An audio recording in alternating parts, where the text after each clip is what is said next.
Today we're having a session on the impact of ESG, environment, social, and governance on as a priority for one of the members of the banking sector, Arab African International Bank. It's very interesting to see how Egypt is having this COP 27. It's a testimonial of our priority. It's testimonial of how Egypt is looking at combating climate change. It's also a good way for us to look at how Egypt is setting targets to reach something like 42% of their renewable electricity from renewable sources. Very proud to be part of the COP, and walking around here is just make us proud of how we can pull together such an impressive event. I'd like also to thank our panel for coming, because it's very interesting for us to have this discussion of something that's dear to our heart. A very experienced panel. We hope to look at a lot of input from you, a lot of thoughts on ESG, our thoughts, and helping us at the bank to look in a bigger perspective at this time. And for us at Arab Africa International Bank, we're a very active bank from long ago, where we were the first in a lot of things. We were first in UNEPFI, participating with them, UNGC. We were first even to sign Equator Principle, and we'll talk about it later in more details. But environment and social was big agenda for us for a long time back, and we carry it dearly in the way we act in the market. Last but not least, I want to talk about our participation in a lot of deals. We looked at a lot of our customers, like Solarize. Solarize is a customer of ours that we looked at financing to provide electricity for Hurghada, Sharm el-Sheikh, and we did it with EBRD and GFF. We also looked at customers like Enara. We also looked at them to see on how to work with them on the renewable energy. It's very important for us, not only on the corporate level, but also on the SME level and retail level. We have a lot of initiatives. One of them, for example, is in cooperation with Central Bank and Ministry of Finance, where we're replacing the single fuel consumption of the car to dual fuel consumption to reduce emission. There's a lot of other items like providing loans even for homeowners, customized for their solar panels and everything. Very interesting time for us, and we're really looking more and more to participate after this such a big event. At the end, before I show you our video, I'd like to tell you that our 3 pillars of strategy, which is financial resilience, agility, and customer centricity, are really embedded in our sustainability fundamentals. And in this video, we'll show you how we really embedded our entire strategy now. Where did we find parts in it where we can embed our sustainability and our social responsibility? There's a lot of examples that we're trying to do to show and walk the walk with our staff and with our customers to integrate them. So let me show you the video, and then we start our panel.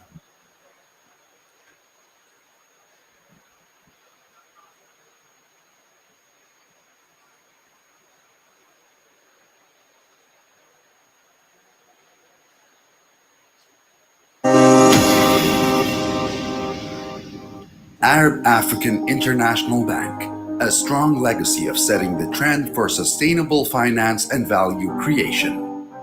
A bold strategy marking a new era of modernization.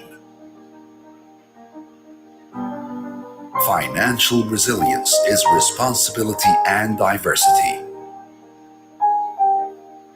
Agility and innovation going beyond banking and creating endless opportunities.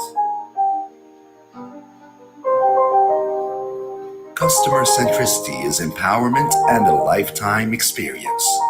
At Arab African International Bank, success is sustainable. Well, thank you, and would like to invite our panel to come across. Thank you very much. Thank you so much, Mr. Haytham, AMD Group Chief Operating and Transformation Officer at the Arab African International Bank. Please have your seat. I'd like also to welcome Dr. Muhammad Salahuddin, Quality, Energy, and Executive General Manager at SEDBIC. Dr. Muhammad, pleasure to have you. Mr. Hussam Izzeddin, EPAP Director, Green Finance Program. Thank you so much for being with us. And myself, Ihab Shalabi, Chairman and CEO of Decarbon Egypt. Very pleased to be with all of you today. 2 days for the COP to go. In the first day, we felt after the international community vested its trust in Egypt, we felt being honored by this. After what we have seen during the past 10 days, from organization to a whole nation approach, all sectors participating, we are feeling more achieved, not only honored. And I think the level of confidence and self-esteem of what Egypt can do is getting a push, a high push, in fact. And this is what I can see and I can understand from all of the comments that were thrown across different panels and across different experts here. Definitely the COP is considered as a milestone that will be considered in the history of the ESG transformation in Egypt. And let me start this panel by saying that where money is, GHG emissions are. Finance and financial intermediation always has played a very important role in achieving GDP growth rates and also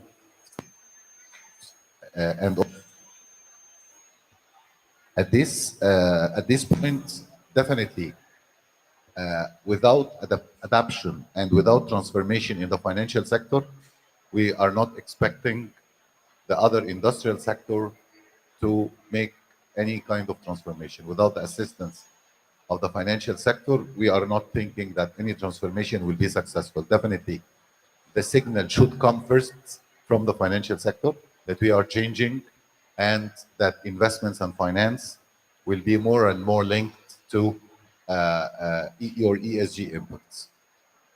In fact, the Arab African International Bank was the first bank in Egypt who signed the Equator Principles. So in terms of risks, he was a pioneer. The Arab African International Bank is among the founding signatories of the UNEP FI PRB principles. And the Arab African International Bank was among the first banks to report in accordance to the GRI standards, even before the GRI was in Egypt. It's a bank with a legacy in this file. And the legacy stayed long only vested in Arab African International Bank until other banks started to join 5 or 6 years ago. And we can see that the movement is consolidating in this direction. So ESG Risks and Opportunities has been on the table in the Arab African International Bank for long. And today, with everybody catching the wave, I think the role of the African International Bank will be more is to see how it will pioneer the future scene with other banks. At this point, and starting from the major issue, this COP has been around 3 major pillars: mitigation, adaptation, and finance. And finance, in fact, for me, is not a separate pillar and should not be only seen as a separate pillar, but it is cross-cutting mitigation and adaptation in general. Africa's share of international ESG investments is less than 10%. And out of those 10%, less than 5% was directed to adaptation. So in fact, it is clear for me across the past 10 days that despite the opportunities that has been mentioned by all international organizations in terms of mitigation and adaptation in Africa and Egypt, still, and despite the existence of finance, ESG finance, which is according to the International Investment Alliance, exceeded 31 trillion in 2020, with an increase of 16% annually, which means that we are expecting by 2030 that all kind of finance that will be existing all around the world will be ESG finance. with the existence of this supply and this demand, there is some sort of mismatch. There is some sort of challenges between the supply side and the demand side that we would like to hear about today from different stakeholders. And the beauty of the three of you is that we have the financial house, we have the international finance and know-how, and we have the clients. But we will be very frank for everybody to address everybody challenges, asking him what kind of challenges he is facing on one hand. A recent study we are working on showed that the mismatch between supply and demand is a factor of one of four variables, if not the four variables. Number one, the lack of suitable and tested technologies. Financial institutions are always shy to invest in unproved technologies. Second, sometimes it is lack of policies and regulations that assists the market to adopt new solutions. Third is the lack of awareness and the know-how. And this is very important in our context, I think. Always ESG finance and green finance is seen as a cost and not as an opportunity. Accordingly, what our main aim is today is to discuss what kind of challenges is facing the bridge between demand and supply of finance, with the supply side and the demand side on the table. Appreciate in the first round to start by a very important question. I would like Hussein to start by you. I would like you to introduce yourself, give us a brief but yet comprehensive understanding about EPAP, current status and the future status and the future projects of the EPAP. And from the past experiences, what was the main learned lessons working in ESG finance for, I think, 1997, you started, right? From 1997, working on this file from 1997, which is definitely before the world was acquainted, before the term ESG finance was invented. Working in this file for this long period, what was the major also notices and major lessons learned from this program across the floor?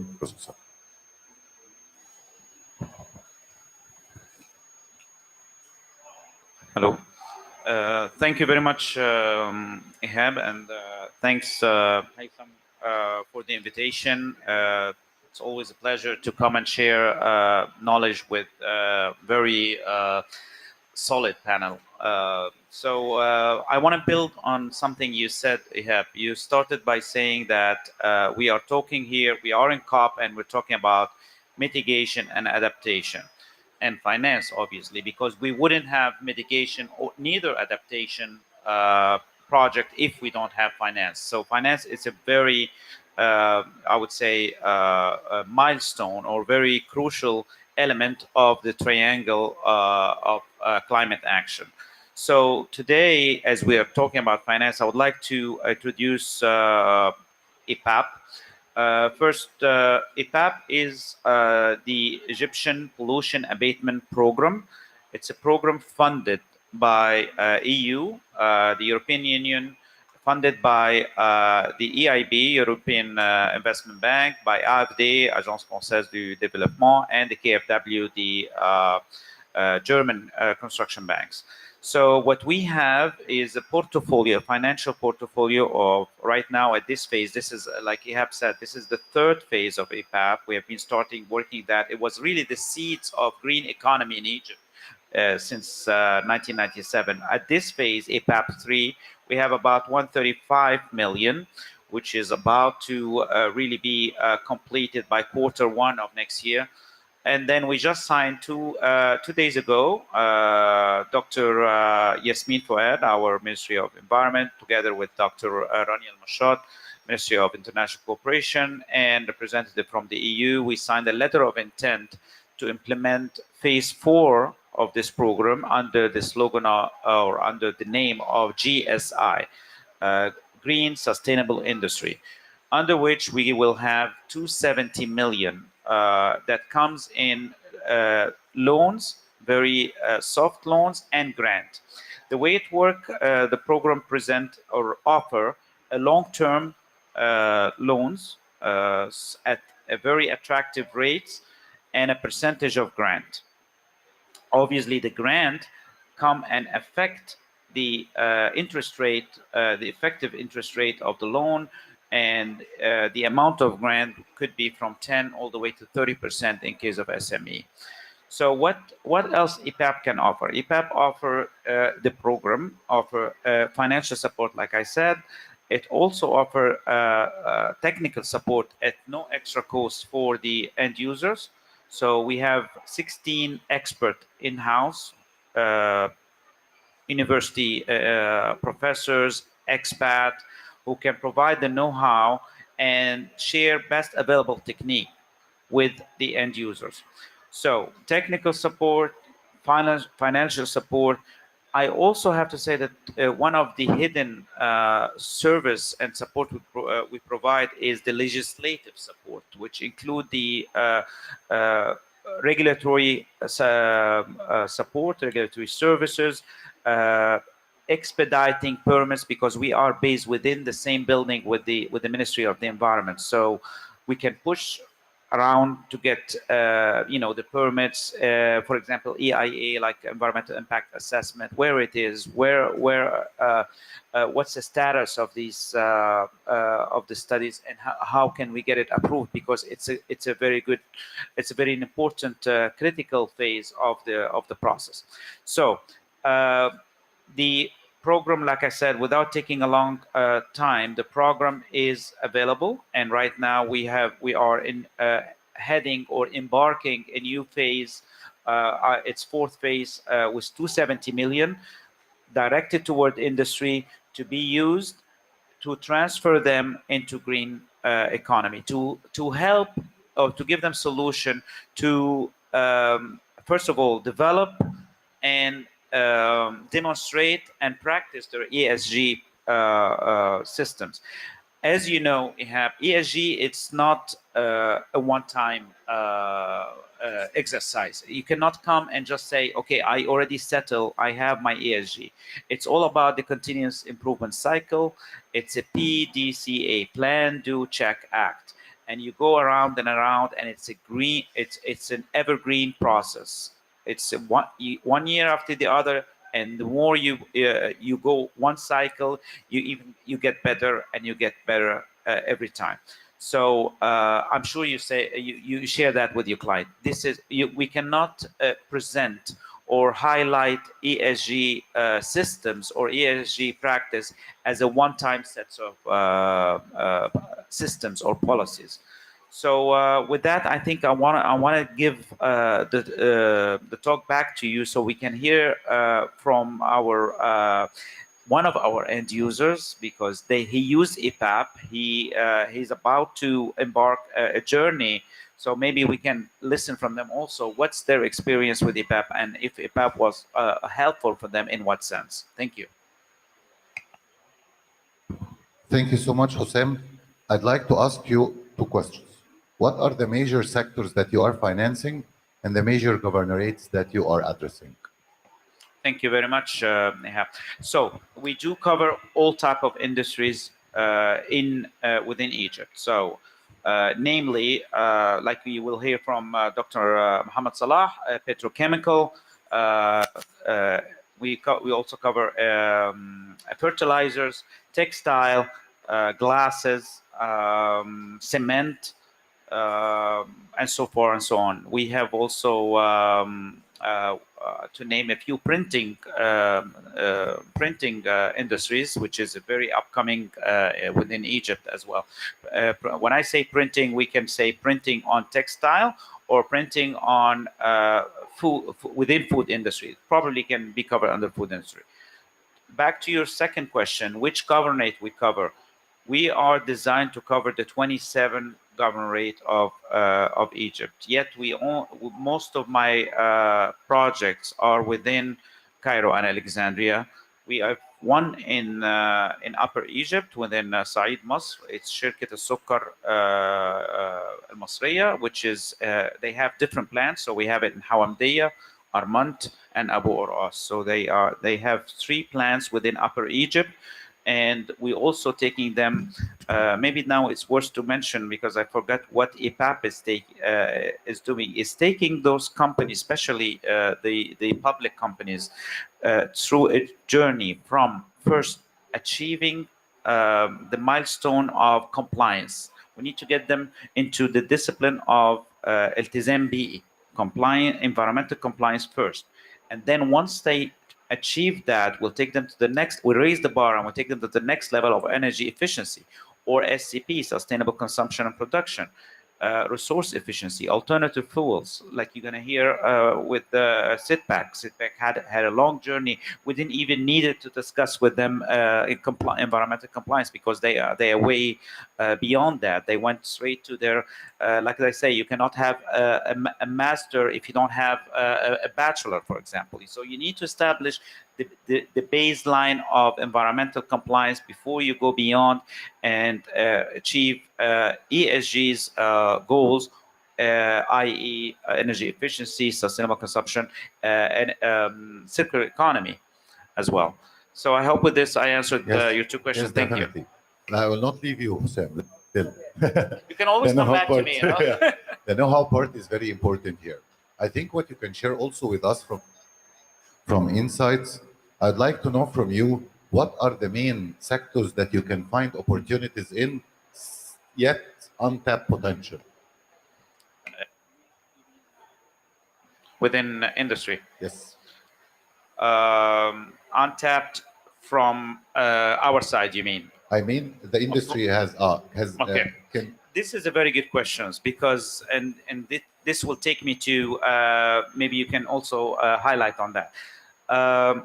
We have a lot of good program within the Egyptian market. The demand is high. I can feel it. I can see it. We have 5 participant banks. We started with 5 participant local banks, and then we had a 6th bank joining us, and hope we have the Bank Al-Arabi Al-Afriqi to join us as well.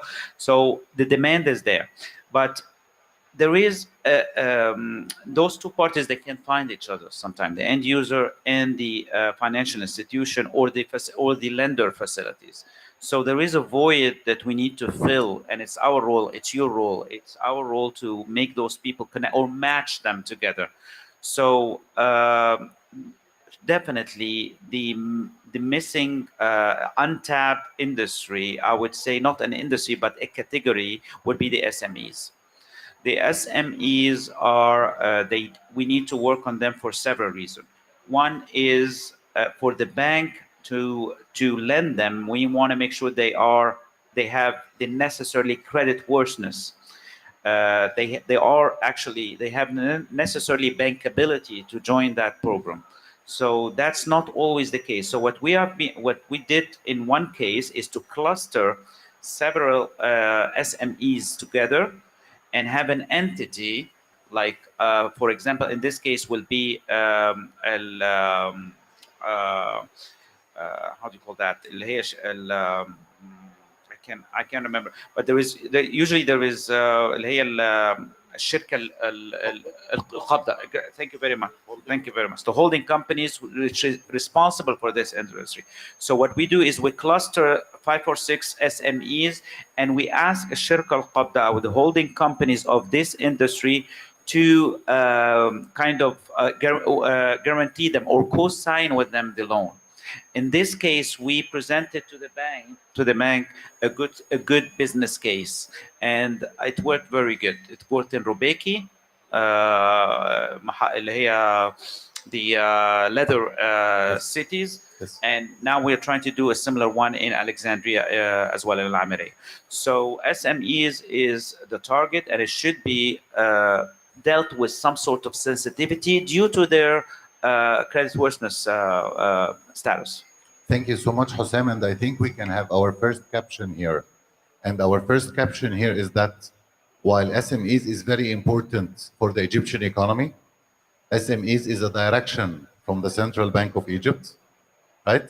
SMEs are also no sustainable development without SMEs as part of the supply chain. You found a challenge and you innovated a solution. Exactly.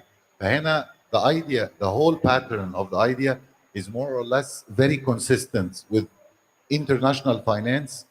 The local context understanding and the innovation should come bottom up, because it will not be able to bring it on shelf. It's something that needs to be created. I'm sorry, Hussein, that's a final question. And this is what we are, in fact, asking for. I can see all of us working in silos. This is a best practice. Have you reported on this best practice for banks, for other entities to grasp this opportunity, this innovation? Yes, we are working obviously with very close. I forget to mention that we have 5 participant bank in the program, and we have an apex bank, which is El Bank Al Raid, El Bank Al Ahli. However, we start accepting additional banks. The banks comes, they present to us a very good added value because they have already a pipeline of clients.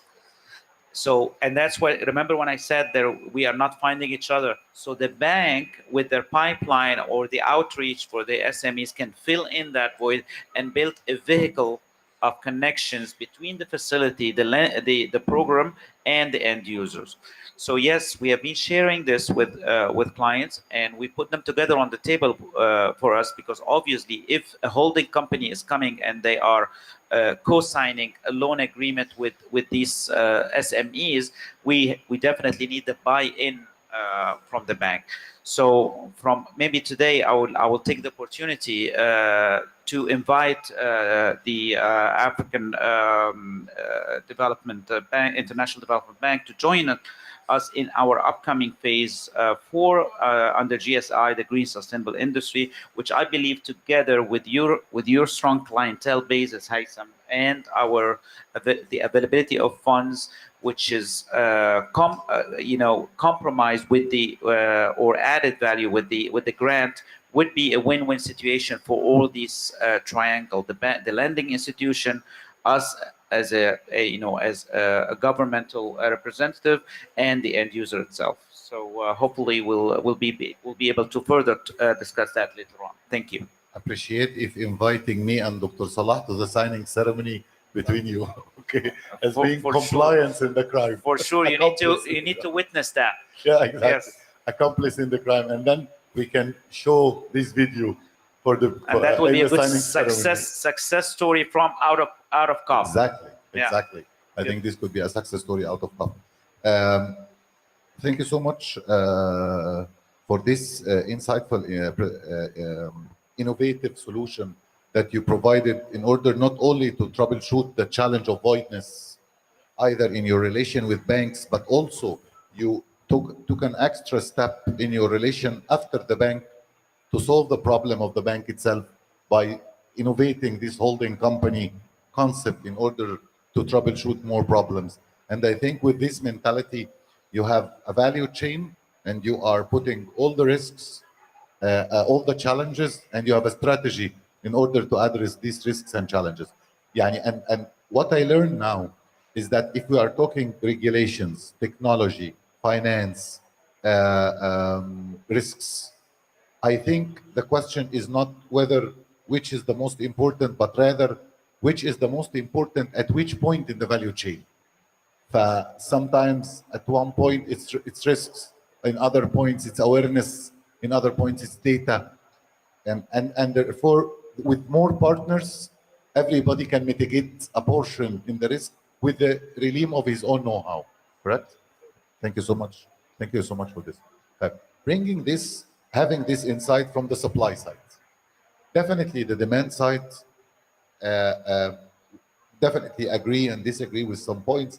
But from the demand, I would like you, Doctor, to reflect for us your perspective and appreciate first to introduce us yourself and Sadek, and second, to talk with us about your journey with the EPAP, what you found very helpful in the journey, and what was the challenges that you faced. Floor is yours. Thank you, Dr. Hussam. Actually, I'm happy that we can have this session while we are nearly on the end of COP27, and we are all of us are happy with the good organization of the event. My name is Muhammad Salahuddin. I'm working as Quality, Energy, and Excellence General Manager in SEDBIC. My scope or my department scope is including sustainability and strategic planning. When we are talking about ESG, we have a long journey about this, rather either risks or opportunities. But anyway, I always like to say where we are now. Now we have a decarbonization strategy in our company, and this decarbonization strategy, including a very ambitious goal to achieve around 18% from our greenhouse gas emissions, including scope 1, scope 2, and scope 3. And this is the challenge actually, because 18 from the three scopes equal more than 40% of our energy consumption. So it's very challenging. But to reach to this stage, to put this such ambitious goal, that means you have a long story behind. This long story started from around 10 years ago, when we have an energy management system certified according to ISO 15001. When we see a lot of companies have this certificate and also working in energy efficiency, but we don't have an effective energy management system in place. And this is the point in our company. We have an effective energy management system.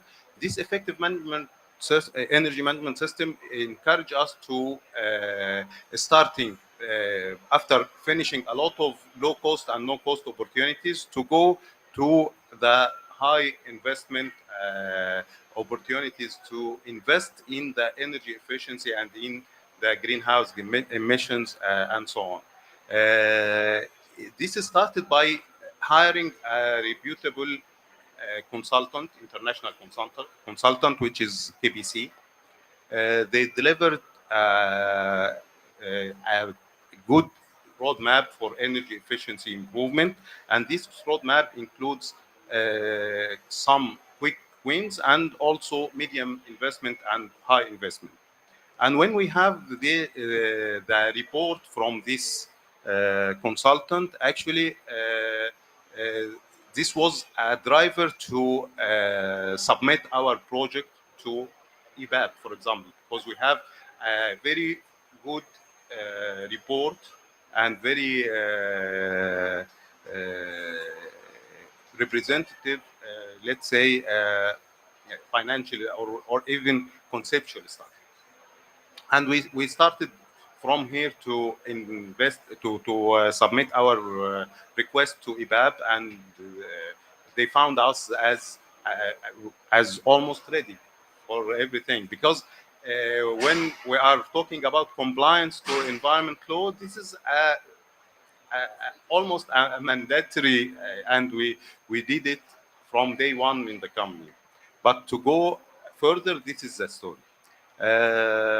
And one of the investment costs, high investment costs, was regarding the CHP, combined heat and power. We will replace one of our boiler in the plant by a new unit to generate the same amount of steam, in addition to around 7.5 electricity, which is around 30% of our electricity consumption.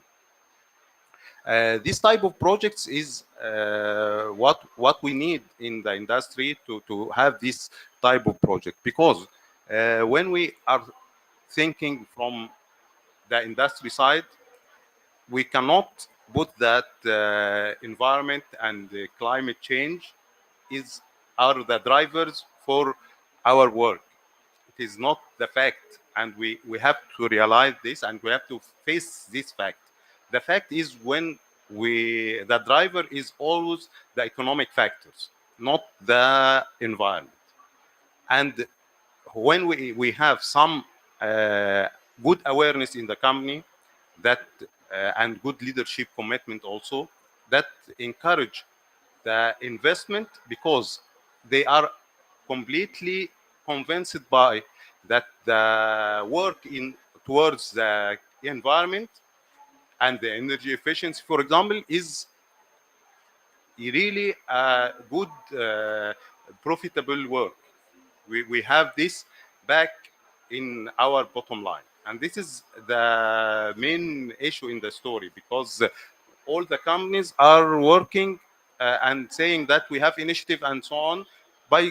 For example, we have already solar cells in our company, but with a very little amount of power. And even if who is following our side events and everything in COP27, we didn't mention them at all, because they are not the real work. The real work is in the energy efficiency improvement that reflects a real profit to our company. Other than that, the work cannot be done in the industry. This is the main issue. Thank you so much, Doc. And coming back to debug the story with you. So what I learned from this story is that your journey with sustainability in general started before your engagement with the EPAP. And this is something that is very important because it cannot go the other way around. And in fact, I can witness both cases. I can witness a client who have a project with economic feasibility that found coincidentally that it has environmental impact. So it goes to the EPAP telling it, we have the environmental impact, let's do this, without having embedded in place strategies and directions and policies. And these projects represent part of the transformation itself, right? Accordingly, and this is very insightful, because I think when the EPAP will find a similar case with a project that reduces the reduction, but it is done without being strategized within the organization, I don't know. The EPAP definitely will accept it because there is the business case, but can play a more role with the technical know-how through strategizing this process within a transformational journey of the client, right? And I will come to you, Hussein, on this in the second round. So this is very important. And you mentioned another thing that is very important. This does not start without leadership commitment. So, and this is in fact something we are witnessing a lot with our clients. Leadership is very important. One mistake I can see all sustainability managers doing is that they are pushing on the leadership to adopt transformational journeys. From my perspective, this is not the role. Your role is decision support and not decision making. You need to highlight the opportunities, the risks, the challenges that exist, and leave the leadership to take its role in making the right decision or the wrong decision, because this is his role.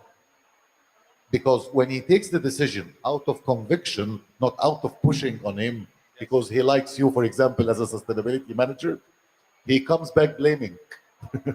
I did it for you. No, you did it. You didn't did it for me. You did it for the organization, and the transformation is for the organization. And I was a decision supporter. I think this is something in the process. So you have the leadership. You have first of all the decision support report, and then you have a leadership awareness and commitment, and then you started the journey, and then you find an opportunity. You conceptualize whether it's bankable or not. You went to the EPAP. You told them, "I have this, and let's see what we do this." From here on, what happened with the EPAP in steps from your perspective? How would the journey work? I think from this point we submitted our request to EBAP, and they started working with us in the technical analysis and technical study for our case, and they make some kind of validation for our case because Actually, I received from them a very comprehensive technical report, which is an add value. And this report support me when I'm make the agreement with the bank, and also when make the agreement with the consultant to prepare the documentation. So this is a very important point, and also I can have your words yesterday. The legislative support. This is a very important role. Maybe not happened in our case, but it is valid in most of the cases. And after this, I think all the agreements with the banks was really smoothly, because we are a good client for different banks, and I hope with AII, Arab African International Bank, we are also, I think we might work with them, not so much, but in the future we have an opportunity to develop our cooperation.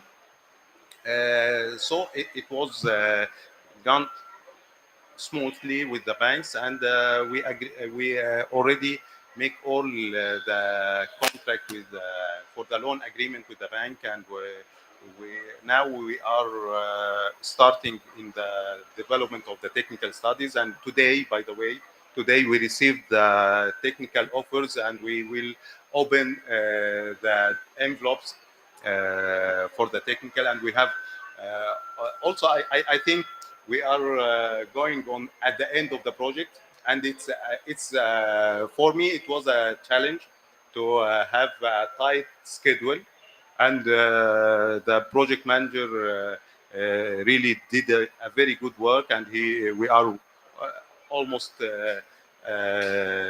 stick to the schedule, and we are on the right way now. So it's a very interesting experience. However, many people are saying like something else. But when we are get this experience, that for me it's based on the client. The performance of the client is very important when cooperation with IBAB or any other supporting organization. This is beautiful again from this simple journey. Yet there is a lot of lessons learned. One of the lessons I learned now is that the technical support, the definition of technical support needs to be elaborated on. I mean, when EPAP say we provide technical support, we don't understand what kind of technical exactly. And I think what kind of technical support is provided at each phase in the cycle and what does technical support means is very important in this respect. Another thing that you are doing here, besides the financial support, the technical support, and legislative support, from my perspective, which is a very important selling point, is risk mitigation. Because after they did the study, the bank now is more comfort and secured that the, the financial partner with the technical know-how and expertise in the industry is putting his stamp on the case. But for the bank, it goes على طول direct if you are supporting not only the client but also the bank. Please, Hussein. I just want to add something to your point that you mentioned just before we start the panel, Ihab, when you said the history behind IPAP, the number of projects behind IPAP make IPAP where we are today. Why I'm saying that? Because we have something called BAT, Best Available Technique. So we establish different projects, could be similar project or at least similar industries, so we can go and share this know-how with the new clients. So we can tell them, listen, we did it this way with client A, but it didn't work with client B. So those are the two options how you want to implement it. And to you, and couldn't agree with you more. This kind of comparison and de-risking from a technical point of view, give a level of assurance to the lending institution, to the bank. But if you allow me, I just want to ask Dr. Mohammed Salah one question, because it's important for me. Thank you for all the good word you said about EPAP, but can you please tell me what could be better? So, like you said, you mentioned the good things that went. What didn't go well, or what didn't go up to maybe your expectation or your leadership? Because that's how we can get better. If you can give us your view on that, it will help us. Agree, but this is the second round. You took it from the moderator. Now you hijacked me. Sorry. Not at all. He was saying Definitely. good things, so I wanted Definitely. I will do this. Thank you so much. I think with this in mind, and with the banker on the panel, what you have just heard right now is a story of a bankable project that passed through a path that maybe was part of the bank orientation and DNA, or maybe for a bank it doesn't work this way. Okay? First of all, I would like to take your reflection on this story, and then we will move forwards to the next question. What happened in your mind? How, just shoot us. What Okay. was the major theme So that came to your mind? let me give you my banker experience, but also my transformational experience, because I look at these things and wonder, with all of those people on COP27 have genuine intention to go green, to have sustainable finance, and they feel it's important and everything. And so what happened when the reality, when the rubber hit the ground, that they say, and why we're not doing it every day, why we have only 5% of the funds only, or 10% going to Africa, what's wrong in the process? And reflecting at what you said about SME, I think the ESG advocates need to learn a lot from the digital transformation advocates. In what sense? It's not about having a better program, it's about working the journey of the consumer at the end of the day, the SME.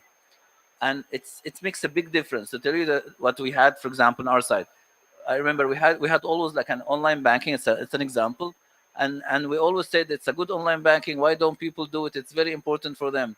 And then when we studied the way they use it, the psychology, the journey, and then we came up with a totally new one. Now we have 80% of the people don't come to our branch and use this online bank.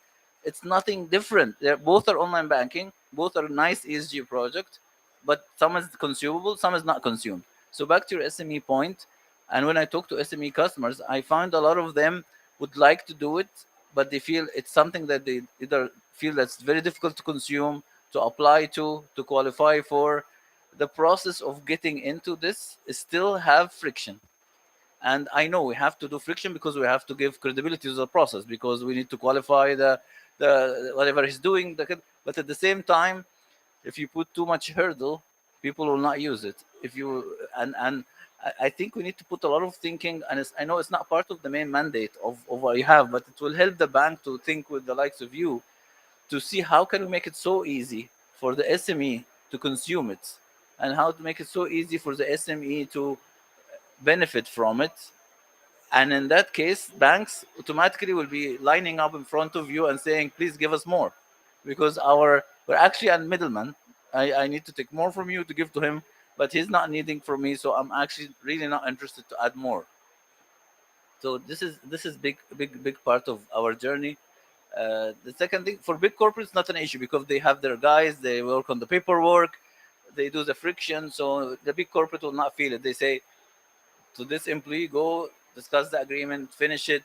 I don't need to go into details, just do it. So big part of it in the friction. But generally the concept, we are, as a bank, we're always cooperating with the likes of your organization, because we have a big SME mandate.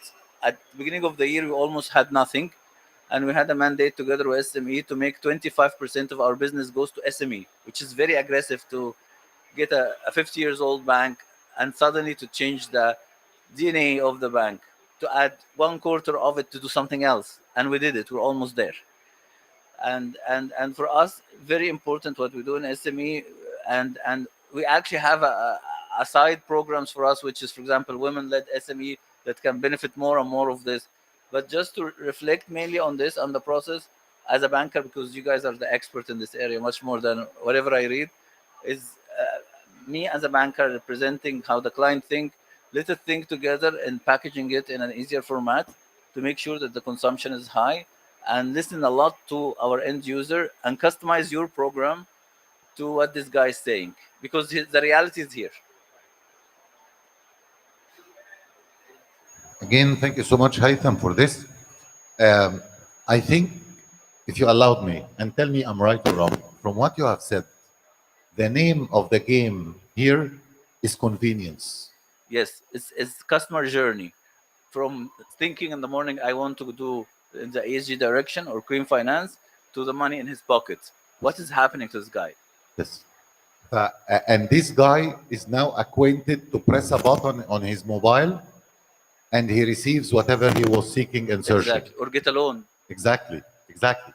Accordingly, the new client is not a facility client. Yeah, It's a product yeah, client yeah. that should be packaged according to his Exactly. needs. And you can even go to the retail level and start to customize small products for them. Yes. I'm having a house, I want to a solar panel. It's few steps on the mobile.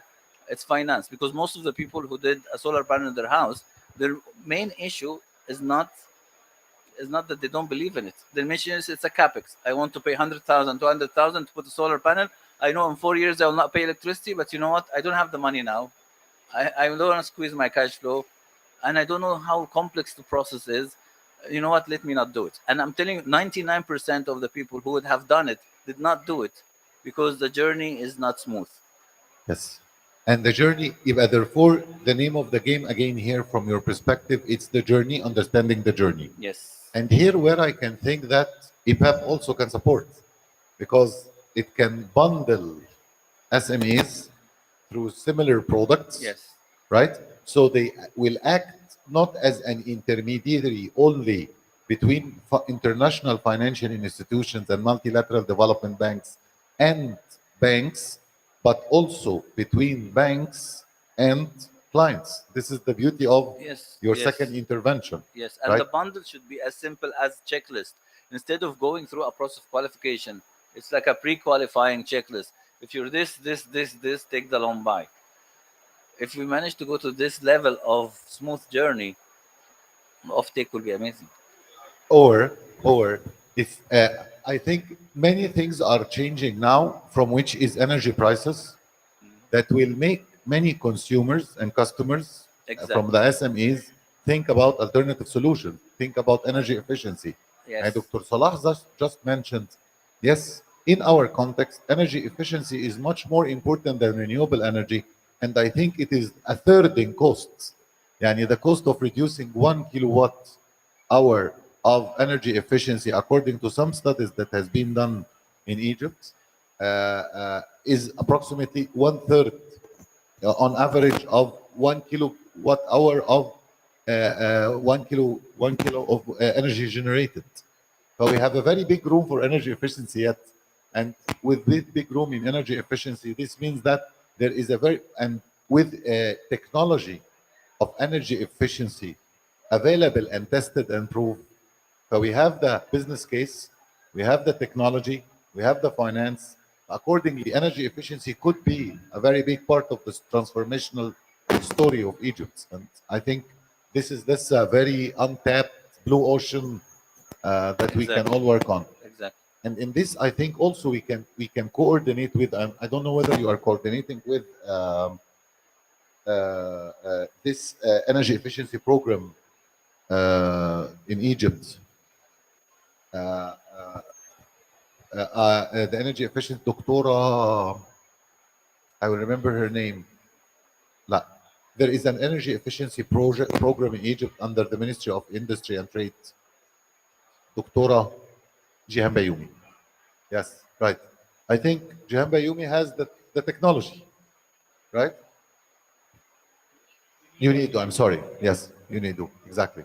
She's the head of the UNIDO. We have the technology, we have the finance, and we have the clients.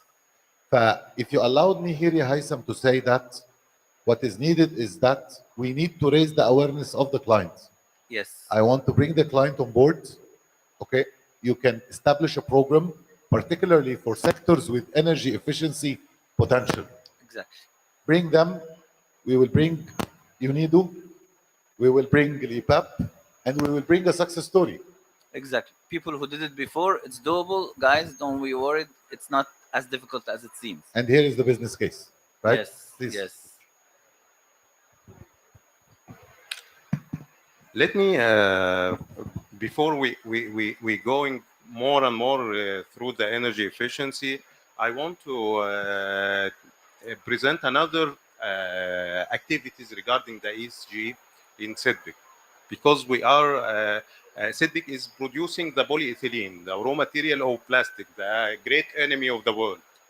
But it is not so, because we cannot get rid of all plastic in few years. And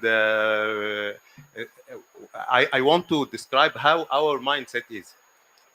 We are going now to make the real studies for producing a biodegradable and bio-based plastic. This is PLA, the polylactic acid. And this is a very important project, and where we need finance and also legislations, because the prices of such PLA is almost triple the normal prices of the other polymers from the fossil fuel.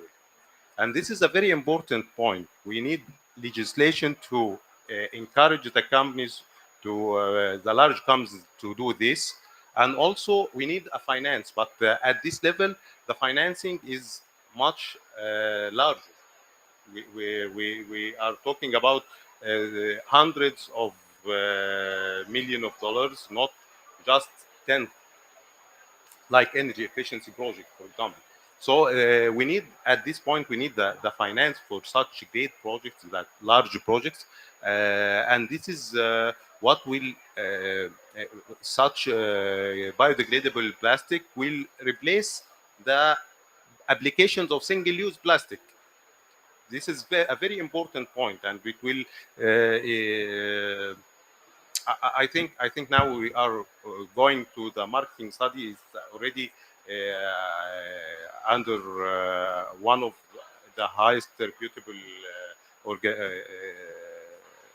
organizations, and also this is a very important part of our work.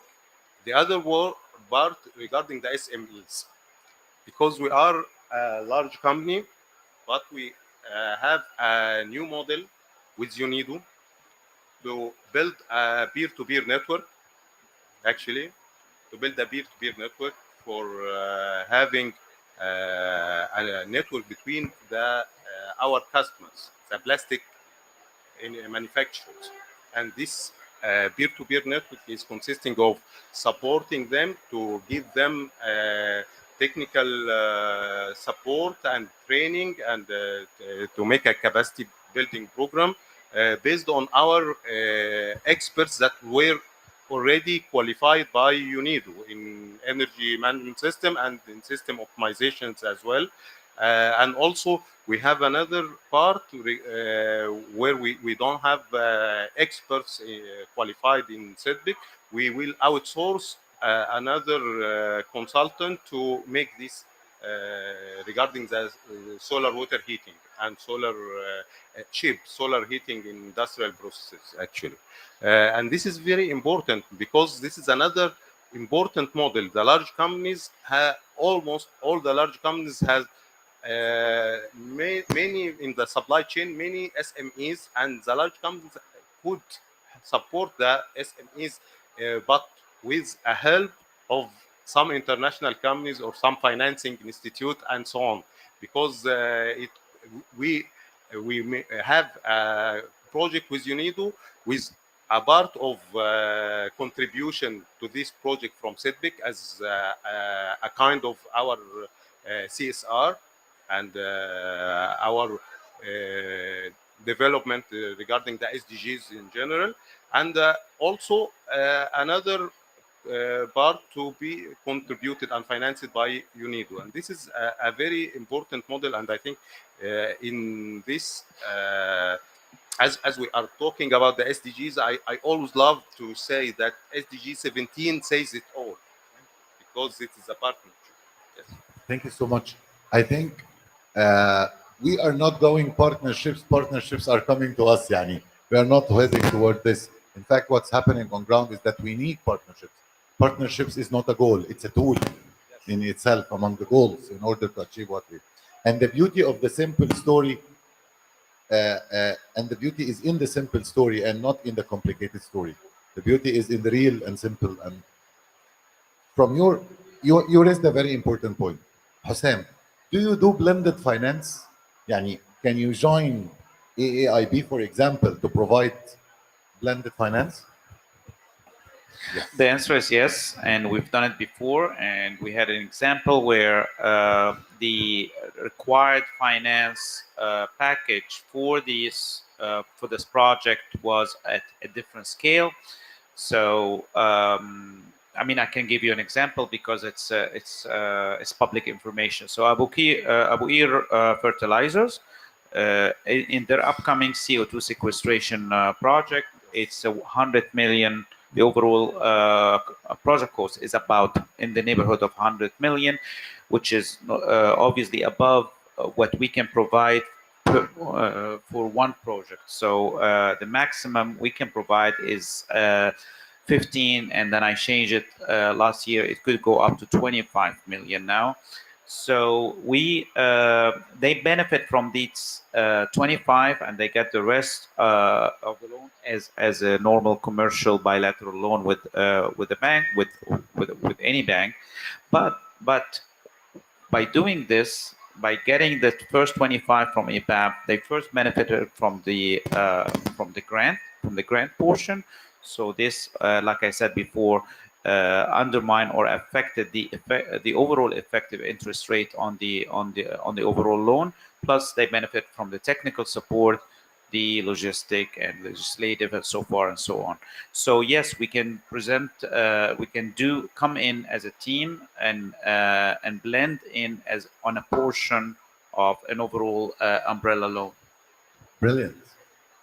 Why this is brilliant? Because from Haysam's perspective, I think if he can contribute with this portion, he will bring the cost of funding of any project that you will work on down. Exactly.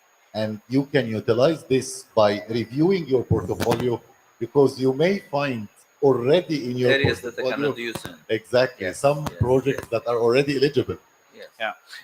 If I might say also, just one point on that area, not just blended loan, but we also integrate with our what I call them our competitors. They are not competitors. We all really compete for the benefit of the end user. So there is similar programs, similar facilities in the market. And without naming them now, but I can name one, Central Bank of Egypt. They have the initiative, which is a very competitive 8% facility. So we can integrate with that. We have been actually talking with our participant bank to integrate EPAP with the CBE initiative, مبادرة البنك المركزي. And by doing this, the end user, because at the end of the day, that's what we want. We want the end user to benefit. And I like what you said. The beauty is to keep it simple and smooth, not to complicate it. By integrating this and doing the backstage work that we need to do between EPAP, between the banks, we make that product, we present that product on its simplest way to the end user. So not just blending the financial package, but also integrating with other similar programs. Totally agree. And I think a catch up here is we were always in the past thinking either cooperation or competition. Today, there is a room in the middle that we may call co-opetition. It's a room, it's a room between both. And those who will do good business are those who will be able to sit on the table despite being competitors. And serve and develop a product that, and this is, I think, a shift in the mentality, that needed from our side to serve the project. And by the way, I think the only persons who complicate the matter is the consultants. To make more money. But this is, or the lawyers, exactly. But and this, there are blended finance. They can integrate in the portfolio, and you already conducted your impact assessment Yes. reports. Yes. Having the impact report, you have now clusterized the segments, identified the impact, identified those eligible projects that could be eligible for finance from the EPAP. You can inject a part, and then this Yeah. will increase your competitive advantage in the market. And also, and if we take blended finance and even take it to the next level, there's a lot of opportunity to do interesting structure within banks to consume more. So, for example, there's a big trend on supply chain, and taking from your point on multinationals, Yes. merge it with supply chain and looking at the ecosystem. You have a lot of big anchors like big multinationals or big corporates who's dealing with a smaller one or SMEs. And if we manage to integrate this program at an anchor level, so instead of you going running after SMEs, even on a program basis, go after the big anchor who deals with the 300 SME and qualify those SMEs who are, and instead of taking the credit from the bank, fund this guy to fund those SME. Tell him, you get your SMEs to pay you in 1 month. These poor guys cannot pay in 1 month. I'll fund you here centrally, so I don't need to deal with 300 SMEs, and you give them credit for 6 months, fund indirectly. Yes. And this is the kind of things, if you want to deploy big funds quickly, getting this to spread in Egypt quickly, we cannot educate 100 million people suddenly. It's just, we need anchors, and we push it. We need to go to supply chain. We need to see how are these guys buying and selling, and intermediate the purchase and make a lot of money there, or deploy a lot of money there. And again, do a bit of blended, do a bit of portfolio examination. It's a strategy on how to. I think we will, if we do this, we will consume much more than we think. Thank you so much, Haitham, for this. And you mentioned something that's very important from my perspective. It's no more a facility, it's a product, right? And the value chain is very important. The value chain is very important. Yes. SIPC can create a movement in the value chain. And by the way, this is the definition of leadership. Leadership is not a slogan.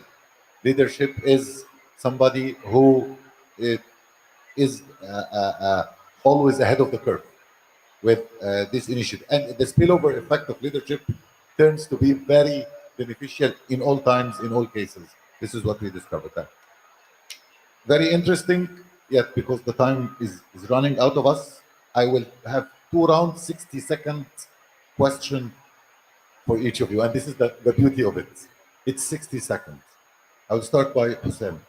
Hussein, if you want something from the client, one thing from the client, and you would need one thing from the bank, what would you ask for to facilitate the whole process? Sure.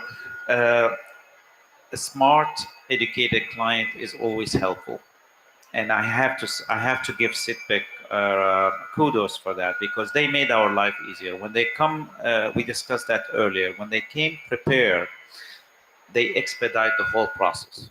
So that's certainly it's always a plus. We cannot expect that for smaller size, obviously, because we're talking about a mid and large, even a large cap. Maybe it's always a challenge from SME. We need to take their hands. We need to, basically take them through the journey together. And so that's what, in terms of expectation. Now, 30-second for the bank. What I need and expect from the lending institution is to the devils is in details. So if we can really simplify as much as we can those details ahead of time, we can take as much time as we want, but let's do it one time in the beginning, on the not at the project tail or during the project, but at the project front. If we take care of these details in the front once for all, it will help a lot. I know it's a financial risk. I know you have to study it, and you have to provide the credit worthiness. الجدارة الائتمانية sits with you.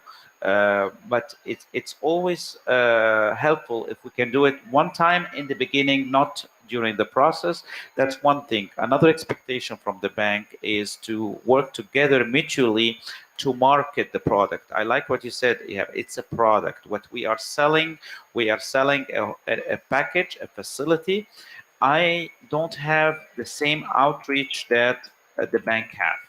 So if they can share with me their pipeline, or at least direct or send to my direction to APAP, help me marketing that product, I think that would be great. Thank you so much, Hossein. Two things Hossein mentioned. One, educated client. How educated, by the way, how educated sustainability department, and this is what is meant by educated clients. And second thing is planning ahead. Planning, and then implementation. We can go quicker afterwards. Thank you for both. But you got something very, very strange to my attention. And I think this solved a very big question mark in my mind. Marketing role in the coming period in the banking sector is completely different. I think marketing departments need to think retail, like retail. They need to exactly. You are selling our product. You need to have this mentality of selling a product, and co-partnership in selling the product is something that is very important. Thank you so much, Hassan, for this. Thank you. Doctor, one thing from EPAP and one thing, or more than one thing from EPAP, because he mentioned that I want to hear about what can be better. Actually, I not from EBAP, but I need many entities like EBAP.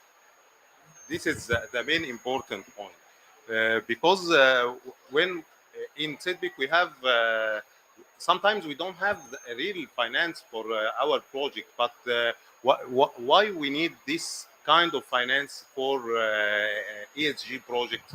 Because sometimes it's very difficult to us to convince the top management. It's not our case for this last 2 years, but maybe in the future and in the past, it's not so easy to convince the top management to invest in ESG projects. And from the bank side, actually, I need some role from the banking in general regarding build some more agreements with EBRD, for example, or other funding entities to support us. And when we come to our clients, we need some kind of new business models to support the SMEs through the large companies. This is, I think, this an important point as well. What is beautiful is that you made a link between the finance that you take. First of all, this means that EPAP is successful. I want more EPAP. So congratulations, Hussein, for this. This is number one. But he needs competition, and he needs more. Thank you. This is number one. Number two, he mentioned that the supply chain. I think what I can add a little bit is, I'm totally with you, to address the SMEs. SMEs are part of the supply chain. Yes. So supply value chain and SMEs are one thing. So you can bundle them through a leadership company that have or that are working with all of them as suppliers. He could be the holding company from a business perspective, and he could be the holding company from a technical perspective also, right? Because the new results that we are want to reach needs new business model. Exactly. This is but the old business models cannot be run and get a new result. Definitely. Thank you so much, Doctor, for this. Haitham, if you need something from EPAP and from the client. Let me put it this way. If you qualified what you're offering as a product, I think what we request is that we should think together of the packaging, because every product has packaging. And I think what the product is beautiful, but the packaging is what we really need to work hard on. And what I mean by packaging is that how we not just sell it as is, how can we work together on thinking of for this ecosystem or for this supply chain or for this kind of SMEs? How can we make life so easy for them to do it? What do they really need when they consume it? What's stopping all of our SME to go this way? And if we really think together on how to package it, not change the fundamentals of the product, but package it correctly, I think we can untap a big area that we never tapped before. So this is for us very important, and especially if you're thinking consumer, retail, or SME. Corporate is easy, but those two need a lot of packaging that we need to think of. I talk to a lot of SMEs. Most of them are really interested to be part of this, but most of them feel like I have a lot to worry about. I don't have the bandwidth to struggle through this to qualify myself, or I have other, this urgent and important rule. I have a lot of urgent things that doesn't make me those are important ones. So a lot of things you need to go into packaging it with the customer, on the same table. This is what we do. We have this digital factory in New Cairo now, where we have on the table us, the customers, everything, and we're co-creating products with them. And this is the best adoption we ever see in our life, because the customer created it from his own perspective. We always assume that the customer wants this. He doesn't want this. And the second thing, on the customer side, not much, but on the customer side, I think we're working a lot in embedding it in our policies. I think we need to hear more from them. And I think um, it's more on us to adapt to them than them requesting them to do anything for us. Thank you so much. And I think the beauty of the closure now is that we will return back to your strategy, customer centricity. It is Exactly. really, it's all about customers. I think we have done the homework with you today. This could be your strategy towards ESG integration into customer centricity. Hi, Sam, thank you so much Thank you. for your insights. Dr. Salah, thank you so much for this. Hossein, thank you so much for being with us and being with us. I learned a lot today, and I hope we can share this online for others to learn from. Thank you so much. Thank you very for this. much. Thank you so much. Thank you.